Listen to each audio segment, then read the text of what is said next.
Yang beliau lakukan adalah hasil panennya beliau beleh sendiri, karkas sendiri, kemudian diolah sendiri.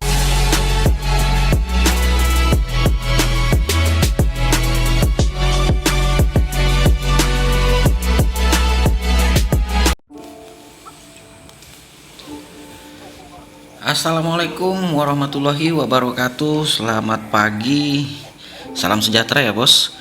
Balik lagi di channel kita Bakal Peternak. Terima kasih buat sampean yang sudah klik video ini. Semoga berlanjut subscribe dan jangan lupa like dan share ke rekan peternak yang lain agar mereka juga tahu apa yang kita tahu. Baiklah bosku, kali ini kita akan bersharing tentang sebuah keberhasilan dari sebuah peternakan milik Pak Mustofa ya, salah satu sahabat baik saya yang kebetulan juga beliau ini sebenarnya satu tetangga kampung ya, tetangga daerah lah dengan saya, yang memang saya akui dan saya melihat sendiri dari sejak awal beliau mendirikan sebuah peternakan, belum genap setahun atau setahun lah ya. Tapi sebenarnya nggak ada yang unik dari cara beliau, hanya saja beliau memang sejak awal itu karena memang beliau dengan basic sebagai seorang pengusaha ya, beliau juga punya sebuah toko dan sadar akan kekurangan dari waktu dari beliau ya, beliau menciptakan sebuah sistem peternakan itu sistemnya semi otomatis, dan bahkan sampai hari ini beliau itu ternak ribuan ekor itu benar-benar tanpa ABK. Jadi beliau sendiri, tetapi sistem yang digunakan di dalam kandang beliau ini adalah rata-rata sistem semi otomatis yang mana dibantu oleh mesin.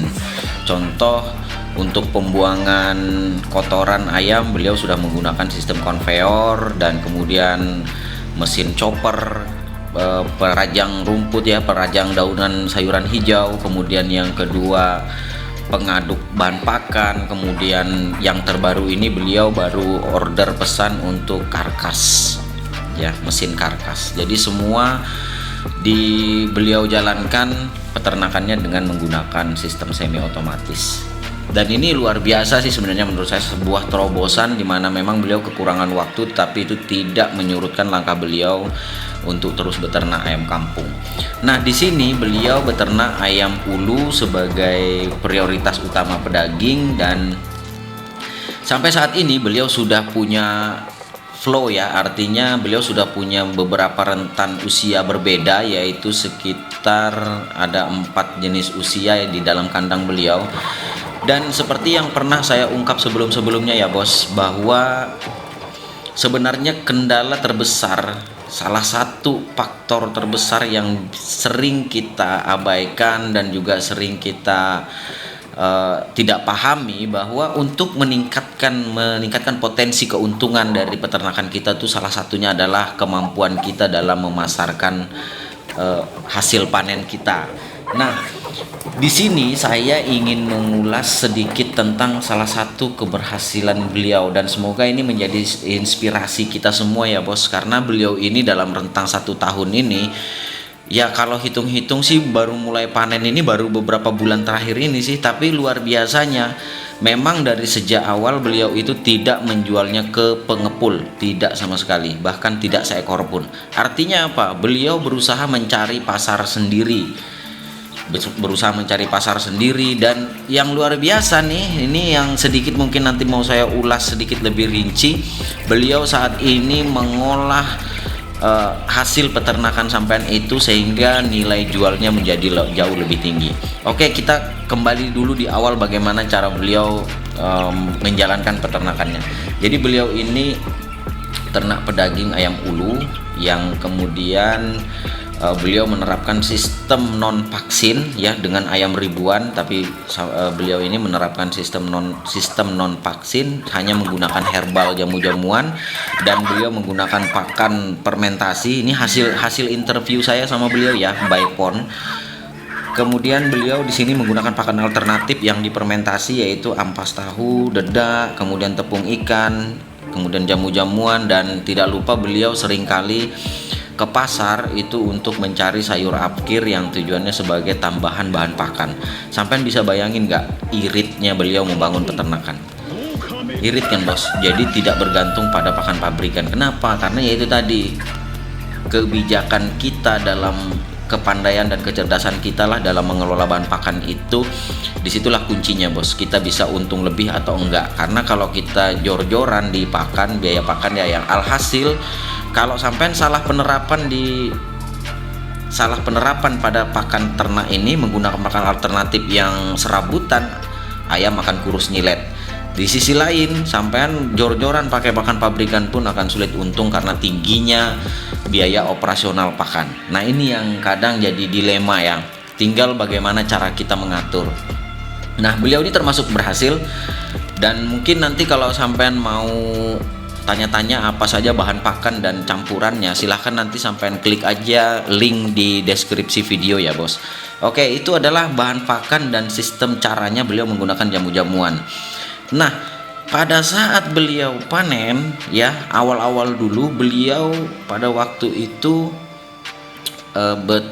menjualnya ke rumah makan. Tetapi kendalanya karena beliau menjualnya juga dengan harga yang memang harga kandang ya kan, harga umum lah ya, kisaran sekitar 50.000 sampai 60.000. Tetapi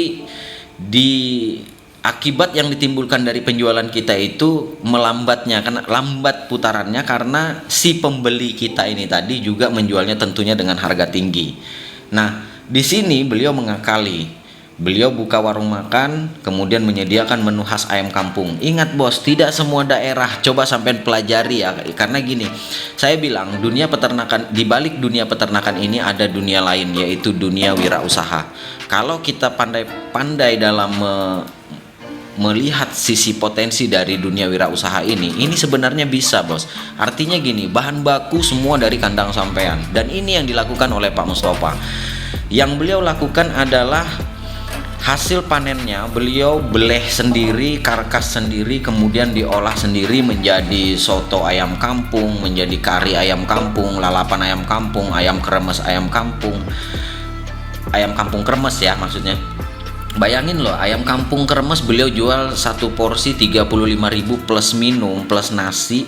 Jadi kalau dia 4 potong, bayangin nilai jual dari satu ekor ayam dikali 4 ya, 35.000 dikali 4 berarti 140.000 bos. Bayangin, itu baru dari ayam kremes. Gila nggak cara penjualannya? Jadi kemarin ini secara singkat ya bos ya, secara singkat kemarin hasil interview saya, beliau itu kalau diperkirakan, karena di minggu pertama beliau itu sudah berhasil menjual itu antara kisaran 7 hingga 10 ekor. Berarti anggaplah rata-rata sekitar 9 sampai 10 ekor ya rata-rata per hari. Bahkan beliau pernah dalam satu hari itu hingga 16 ekor ya per satu harinya itu pernah. Kemudian anggaplah rata-rata 10 ekor, berarti dalam satu bulan beliau bisa tembus 300 ekor penjualan di warung makan beliau ya, yang semua makanannya adalah khas ayam kampung. Kemudian dengan rata-rata penjualan ke warungnya sendiri untuk diolah dari menu yang saya lihat ya, itu anggaplah di kisaran rata-rata 80.000. Berarti kalau 300 ekor dikali 80.000 per ekor ya, 300 ekor per bulan dikali 80.000, kemudian ketemu hasilnya 24 juta. Nah, warung itu umumnya keuntungan dan modal itu separuhnya bos. Begitupun dengan kandang, apalagi beliau ini saya rasa lebih hemat lagi. Kenapa? Karena beliau menggunakan pakan alternatif yang relatif sangat murah, yaitu ampas tahu, dedak, dan tepung ikan ya. Di sini kita ambil juga biaya kandang, modal kandang itu adalah 50%. Berarti dari 24 juta hasil penjualan ayam kampung dengan cara diolah ini tadi, keluarlah 12 juta untuk modal dan 12 juta keuntungan.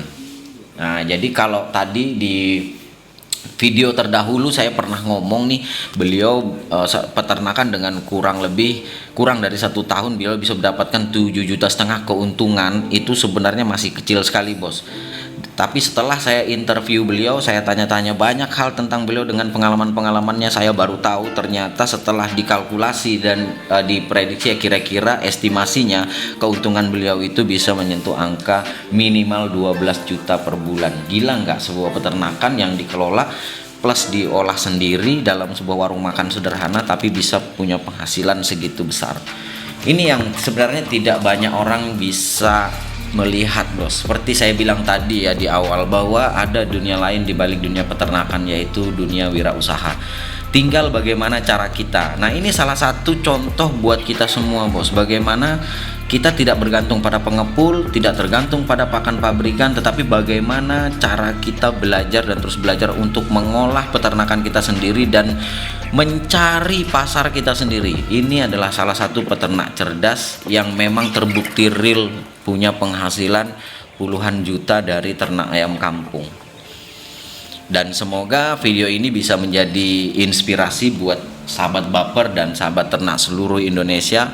Di sini kita sama-sama belajar, tidak bermaksud untuk apa ya, hitung-hitung duit orang, tidak, bos ya. Jadi di sini kita belajar dengan potensi yang beliau dapat. Kalau beliau bisa, masa kita nggak bisa? Dan rata-rata pakan ayam yang digunakan beliau juga ada di daerah kita. Tinggal bagaimana cara kita mengaplikasikannya, mencontohnya. Dan sekali lagi saya bilang, kalau sampai mau lihat rekam jejak beliau dari awal membangun kandang sampai sekarang hingga panen, silahkan klik link deskripsi di bawah. Sampai bisa ikutin tuh rekam jejak beliau, bagaimana beliau menjalankan peternakan beliau dari nol. Ya, dari nol, dari awal-awal dulu belum ada ayam kalau nggak salah itu ya. Saya lupa juga dari awal videonya itu. Jadi mungkin itu saja dulu, bos ya. Semoga bermanfaat nih video kali ini dan semoga menginspirasi kita semua, bisa menambah motivasi dan semangat kita.